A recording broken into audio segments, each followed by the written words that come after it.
अस्सलाम वालेकुम, कैसे हैं आप सब लोग? होप कि आप सब लोग ठीक ठाक होंगे, खैरियत से होंगे जी। तो आज मैं आप लोगों के सामने एक ऐसी शख्सियत को लेके आ रही हूँ जो अब किसी भी तारुफ की मोहताज नहीं है।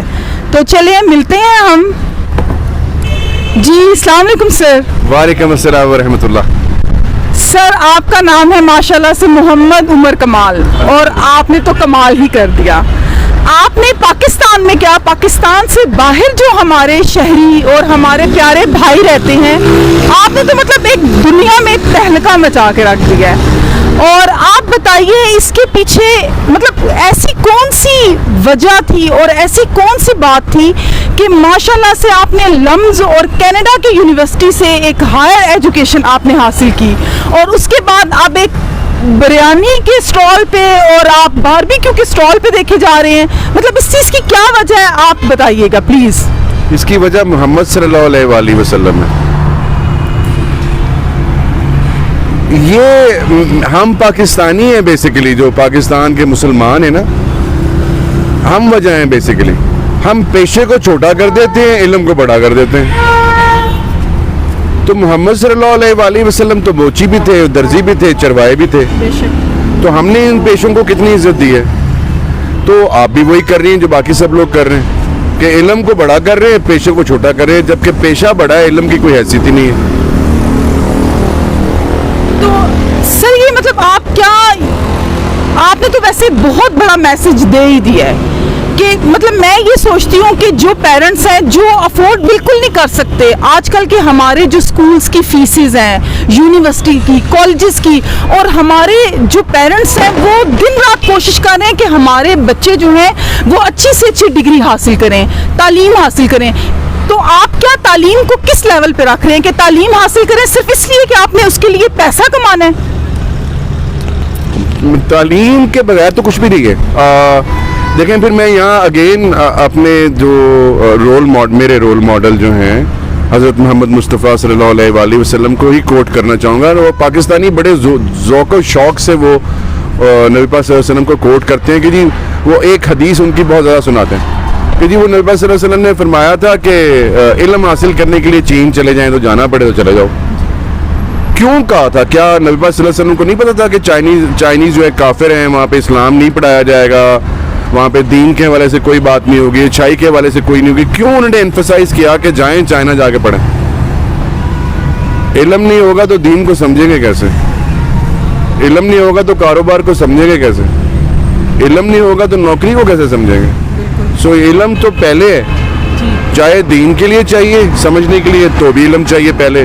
और वो डेफिनेटली इल्म में इस्लाम नहीं होता भाई, दीन इस्लाम है। सो दीन इस्लाम को समझने के लिए भी पहले आपको दुनियावी तालीम हासिल करनी पड़ेगी, कारोबार को भी समझने के लिए पहले दुनियावी तालीम हासिल पड़ेगी, और नौकर बनने के लिए भी पहले दुनियावी तालीम हासिल करनी पड़ेगी। बेशक, बिल्कुल सही। अच्छा सर, आप मुझे बताइए कि कौन सा ऐसा वक्त था जिस वक्त आपने ये फैसला किया कि नहीं अब मतलब कुछ नहीं रहा है, तो अब मुझे अगर बिरयानी भी लगानी पड़ी तो मैं लगाऊंगा? नहीं, ऐसा कुछ नहीं है। मैंने ये पूरी प्लानिंग के साथ चूज की थी बिरयानी, पूरी प्लानिंग के साथ बारबेक्यू चूज किया था। ऐसा नहीं है कि मुझे कुछ और नजर नहीं आ रहा था तो मैंने नहीं, ऐसा कुछ नहीं है। हमने ढेर सारे कामों की लिस्ट बनाई थी जो हमने करने थे, और उसमें से हमने बिरयानी चूज की, और वो ढेर सारे आइटम्स की लिस्ट में से हमने बारबेक्यू चूज किया था। क्यों चूज किया था? बिकॉज उसी इल्म जो मैंने हासिल किया था, वही धक्के जो मैंने खाए थे, वही एक्सपीरियंस जो मेरा ईयर्स का है, वही किताबें जो मैंने लिखी, वही जो मैंने पढ़ाया था, उस सारे एक्सपीरियंस को मैंने अपने ऊपर अप्लाई किया, और उसका निचोड़ ये निकला कि मुझे कोई ऐसा काम नहीं करना जिसमें मुझे कल को कोई ब्लैकमेल कर सके। मैं किसी की मजबूरी, मतलब भाई शेफ़ नहीं है ना हो मैं खुद कर लूँगा, कारीगर नहीं है ना हो मैं खुद बना लूँगा, वेटर नहीं है ना, मैं रोज़ अपनी कुर्सियों को, वेटर नहीं है मैं, एक हफ्ता हो गया लो, अभी हो सकता है कल में आ जाए, जो बाद देगा तो मैं बैठ जाऊँगा, लेकिन वो मेरे साथ 2 नंबरी नहीं कर सकता क्योंकि मैं खुद कर चुका हूँ। मैं खुद अभी आपके सामने कस्टमर आ रहे हैं, मैं ही उनसे ऑर्डर ले रहा हूँ, मैं ही पैसे ले रहा हूँ, मैं ही सर्व कर रहा हूँ। क्या फ़र्क पड़ता है यार, मेरा अपना काम है। कल को ये वेटर्स कर रहे होंगे, कल के मेरे मैनेजर्स कर रहे होंगे, मुझे धोखा नहीं दे सकते, मुझे चीट नहीं कर सकते, मुझे खुद करना आता है। बिरयानी बेगम पका रही है, हम कल को शेफ रख रहे हैं, वो सही नहीं पकाएगा, दफ़ा करें, हम खुद पका लेंगे। तो हमें कोई ब्लैकमेल नहीं कर सकता। तो हमने वो काम चूज़ किया जो हमें आता था और बहुत परफेक्शन के साथ आता था। मुझे बहुत परफेक्शन के साथ बारबेक्यू बनाना आता है, उसको बहुत परफेक्शन के साथ बिरयानी बनानी आती है। तो बाकी जो हम कामों की लिस्ट बनाई थी उसमें हमारी परफेक्शन 100% थी नहीं, इसलिए हमने वो चूज़ नहीं किया।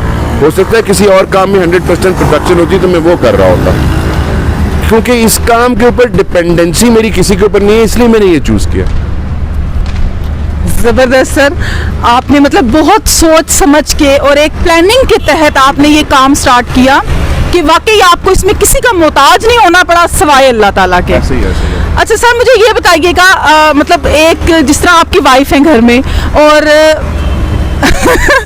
आप वाइफ घर में ही होती है। वाइफ घर में ही होती है, बिल्कुल वाइफ, मैं भी वाइफ हूँ और घर में ही होती हूँ। मतलब आप मुझे ये बताएं सर कि जिस तरह आप घर के और बहुत घर में आपकी डेली रूटीन की कुकिंग चल रही होती है और एक हाउस वाइफ के लिए ये बहुत डिफिकल्ट हो जाता है, मतलब लेकिन आपकी वाइफ ने इनकार नहीं किया और वो अच्छे से, मतलब उन्होंने आपको इस चीज़ पे वो एग्री, आपने उनको किया या उन्होंने आपको किया? हम दोनों ने एक दूसरे को किया। भाई देखें, अब वो जब तक मेरे पास अभी मेरे पास किचन हेल्प आ गई हुई है, जब तक किचन हेल्प नहीं थी तो मुझे उसकी टांगें भी दबानी पड़ती थी, वो थक जाती थी। जब तक किचन हेल्प नहीं थी तो बर्तन रात के मेरे ज़िम्मे होते थे, किचन हेल्प नहीं थी तो मेड की छुट्टी वाले दिन मॉपिंग मेरे ज़िम्मे होती थी। सो ये करना पड़ता है। मैंने उसकी ये हेल्प की है तो वो खड़ी हुई है ना। अगर मैं कहता नहीं भाई ये तुम्हारे ज़िम्मे है, उसने कहना था फिर ये भी तुम्हारे ज़िम्मे है, तो she agreed because she knew I am gonna help her. भाई चिकन मैं लाया हूँ, धो के दे रहा हूँ उसको, यार ये लो धो लो, अब पका लो। प्याज लाया हूँ, काट के दे रहा हूँ, यार बना लो। तो वो दो काम कर पाई, वैसे नहीं कर सकता था। तो उसने मुझे हेल्प किया, मैंने उसको हेल्प किया। जी बहुत अच्छा लग रहा है। और आप देखिए, आप एक मैसेज के साथ आप मतलब कितने और अच्छे मैसेजेस भी दे रहे हैं। अब ये उन सारे, ये नहीं कह रहा कि यार बर्तन धोने में तंग पड़ गया होता। अच्छा नहीं, ये उन बहुत से हस्बैंड के लिए मैसेज है जो अपनी वाइफ की हेल्प नहीं करते और उनको डेफिनेटली आपको देख के भी करनी चाहिए। आप अच्छा सर, आप मुझे ये बताएं कि आपके बच्चे ये सब देख रहे हैं और माशाल्लाह अब तो आपके बहुत से इंटरव्यूज आ चुके हैं और आप बहुत फेमस भी हो चुके हैं। और आप मुझे ये बताएं, आपके बच्चों में से किसी ने आपसे कुछ ऐसा सवाल किया कि जैसे आप लाजवाब हो गए या जो आपको एक्सप्लेन करना पड़ा उनको? मेरी एक बेटी 9 साल की है और शी इज व्यूइंग एवरीथिंग। उसके 4 इंटरव्यू तो उसके आ चुके, तो वो बहुत खुश है। बेटा मेरा अभी कोई बस कमेंट नहीं कर सकता, तो बस ठीक है। ठीक, माशाल्लाह माशाल्लाह। अच्छा सर, तो आगे आपके फर्दर क्या प्लान्स हैं इस बिजनेस को लेके? मतलब आपने इसी को कंटिन्यूसली रखना है, आपने इसके साथ या कुछ और बिजनेस भी आपने, मतलब आप चाहते हैं कि और बिजनेस भी करें या आपने फिलहाल इसी बिजनेस पे रहना है? मैंने हर वो बिजनेस करना है जो कि मुझे पता है, जो मेरी एक प्लानिंग है। फिलहाल तो मैं मानीस किचन को ग्लोबल करूंगा, पाकिस्तान में पूरा लेके जाऊंगा इंशाल्लाह अज़ीज़, और फिर then I will go global. Pakistan में लेके जाने का मतलब ये है कि उस मेरे इस मानीस किचन की वजह से और बेशुमार इंडस्ट्रीज चल रही होंगी, बेशुमार इंडस्ट्रीज में एम्प्लॉयमेंट भी क्रिएट होगी, मानीस किचन भी एम्प्लॉयमेंट क्रिएट करेगा। सो तो I would be one of the sources of generating more employment. That is my goal basically, more employment, ताकि लोगों को जो बेरोज़गारी और वो इन चीज़ों का सामना है उसमें उसको कम करने में मेरा कंट्रीब्यूशन हो। सो अगर मैं मानीस किचन को पाकिस्तान पूरे में लेके जाता हूँ तो मुझे बहुत सारे शेफ्स चाहिए, ठीक है, मुझे बहुत सारे मैनेजर्स, ह्यूमन रिसोर्स मैनेजर्स चाहिए, मुझे मार्केटिंग हर फील्ड का लोग चाहिए। और मुझे जो सप्लाई कर रहे होंगे, चिकन वाला उसका कारोबार चल रहा होगा, बीफ वाले का चल रहा होगा, मटन वाले का चल रहा होगा, सॉल्ट वाले का चल रहा होगा, बेवरेज वाले का काम चलने लग पड़ेगा, ये स्टील की जो बनाते हैं इनका काम चलने लग पड़ेगा, फर्नीचर वाले का काम चलने लग पड़ेगा, बिजली वाले का काम चलेगा। मैं जहाँ भी जाऊँगा भाई, मैंने बोर्ड भी बनवाना है, एसी भी लगवाना है, पंखे भी, तो हर बिजनेस को मेरी वजह से सपोर्ट मिल रही होगी। तो मैं इन सारों के लिए कुछ करूँगा। तो आज मेरा गो ग्लोबल, तो मतलब मुसलमान ही क्या अल्लाह के मखलूक है? नहीं, बाकी लोग भी तो अल्लाह के मखलूक हैं। तो मैं हर उस मुल्क में जाके ब्रांच खोलूँगा जहाँ पे मैं लोगों की जो स्टैंडर्ड ऑफ लिविंग है उसको रेज करने में through employment opportunity, through business opportunity कुछ हेल्प कर सकूँ, तो definitely I will go there. ज़बरदस्त सर, आपकी सोच माशाल्लाह से आगे जो आपने फर्दर प्लानिंग्स की हुई हैं वो बहुत अच्छी हैं और अल्लाह ताला आपको इसमें भी कामयाबी हासिल होगी और इंशाल्लाह ज़रूर होगी। अच्छा सर, मुझे ये बताएं, ये मानिस किचन आप नाम आपने अपनी ब्रांड का रखा है, मानीस किचन। तो ये आप मुझे बताइए, मानी किसका नाम है या आपने ये क्यों रखा है? ये मेरी बहुत क्लोज रिलेटिव का नाम है। रिलेटिव्स हैं? बहुत क्लोज रिलेटिव है। क्लोज? हाँ। अच्छा अच्छा, उनको आपने लेके तो मानिस किचन नाम रखा है। अच्छा सर, मुझे ये बताइएगा कि एक इंसान का अपनी ईगो को ख़त्म करना, ये एक बहुत बड़ी बात होती है और ये एक बहुत मुश्किल टास्क होता है आपके खुद के लिए। आपके पास एक इतनी ज़बरदस्त डिग्री, आप इतने हाईली क्वालिफाइड, और आपने एकदम से मतलब किस तरह आपने अपने अंदर से उस चीज़ को ख़त्म किया कि कल मेरे रिलेटिव्स, मेरे बीवी, मेरे बच्चे, मेरे माँ बाप, मेरे बहन भाई, वो मेरा मजाक भी उड़ा सकते हैं। हाँ, इसने इतना पढ़ा, उस वक्त इसको ये था वो था, और आज ये एक बिरयानी का स्टॉल लगा के खड़ा हुआ है। मतलब आपने किस तरह से उस चीज़ को ओवरकम किया? मुझे कोई प्रॉब्लम नहीं हुआ, मेरी दोस्ती हो गई हुई थी, उसी से क्या ताकत दे दे, उसी ने ताकत दी। जबरदस्त। मतलब आप एक तरह से साथ ये मैसेज भी लोगों को कन्वे कर रहे हैं। जो पहला दिन था वो बहुत मुश्किल था, जो पहला दिन था गाड़ी में जाना और गाड़ी से बाहर निकलना, मैं एक दफ़ा निकला, एक दफ़ा दी, फिर गाड़ी में बैठा, फिर वापस निकला, वो बहुत मुश्किल टाइम था और मैं इतना रो चुका मैं उसको। अच्छा सर, ये मतलब ये डेफिनेटली आप इस चीज़ में लोगों को ये मैसेज देना चाह रहे हैं कि वो अपना जो यकीन है अल्लाह ताला पे वो और मजबूत कर लें, उसके अलावा कोई ऑप्शन ना है, ना कोई और सोल्यूशन है। तो अगर आपने कहीं और टक्करें मारनी, मारते रहे भाई। एक तो एग्जाम्पल इन्होंने वैसे कायम कर दी, बिरयानी का स्टॉल लगा दिया, गाड़ी में एक बिरयानी के डब्बे रखे और बस कुछ नहीं देखा और बेचना शुरू कर दिया। और आज मोहम्मद उमर कमाल साहब इस स्टेज पे हैं कि उन्होंने अपनी पहली आउटलेट PWD में ओपन कर ली और इंशाल्लाह मज़ीद इनको इसी तरह तरक्की मिलेगी। और ये हमारे लिए एक बहुत बड़ा मैसेज है कि हम वाकई अल्लाह ताला के ऊपर अपना ईमान और यकीन मजबूत कर लें।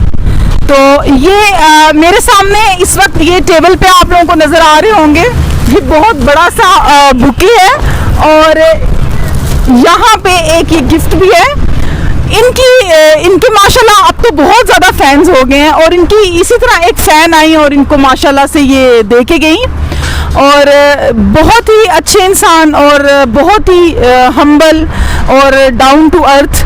और सर बहुत शुक्रिया आपका, बहुत शुक्रिया आपका, बहुत शुक्रिया मैडम आपका, आपने मुझे इज्जत दी। मेरी तो खैर औकात ही नहीं इतनी जितनी आपने बातें कर दी। सर आपकी औकात थी, इसीलिए मैं इंटरव्यू के लिए भी आपके पास आई और आपका बहुत शुक्रिया, आपने कीमती वक्त में से आपने टाइम निकाला, बहुत शुक्रिया सर। जज़ाकल्लाह खैर, थैंक यू वेरी मच।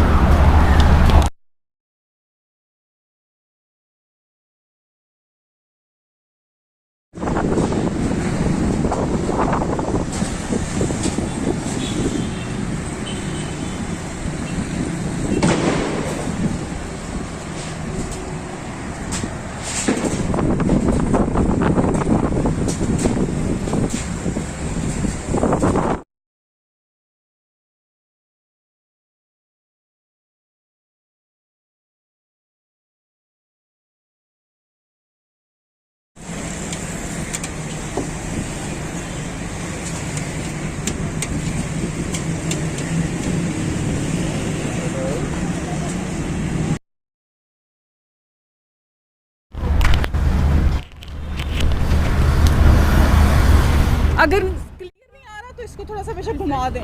ये क्लियर आ रहे हैं नजर, सही आ रहे हैं? अच्छा, अच्छी पिक्चर आ रही है इनकी।